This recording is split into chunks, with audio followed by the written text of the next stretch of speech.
Understanding Erred in Judgment, a simple guide. Hello, everyone. Today, we're diving into a fascinating English phrase, erred in judgment. This expression is quite common, but its meaning and usage can be a bit tricky for English language learners.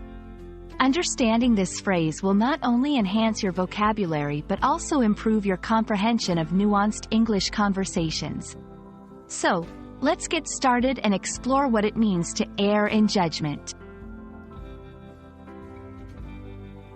The phrase, erred in judgment, combines two important words, erred, which is the past tense of err, meaning to make a mistake or be incorrect, and judgment, which refers to the ability to make considered decisions or come to sensible conclusions.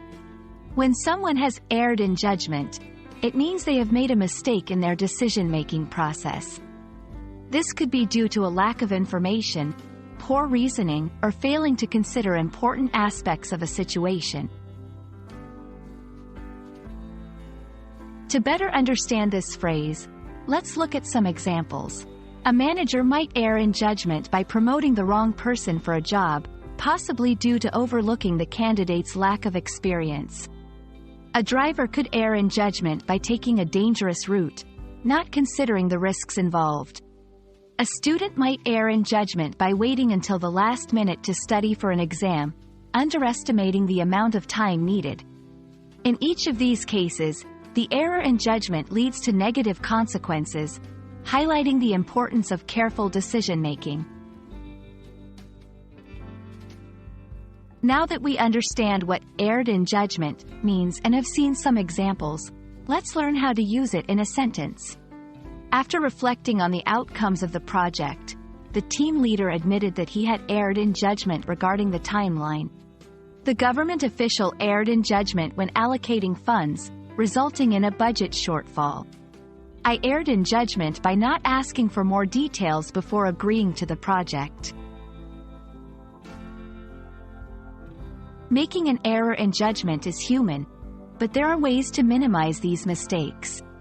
Gather as much information as possible before making a decision.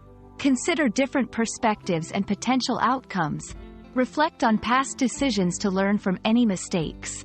By being mindful of these strategies, you can improve your decision-making process and reduce the likelihood of erring in judgment. We hope this video has helped you understand what it means to err in judgment, and how you can use this phrase in your own conversations. Remember, making mistakes is part of learning and growing. What's important is recognizing these errors, learning from them, and making better decisions in the future. Thanks for watching, and we look forward to bringing you more helpful English language learning content. Remember, practice makes perfect. So try using erred in judgment in your own sentences and conversations to fully grasp its usage and nuance. See you in the next video.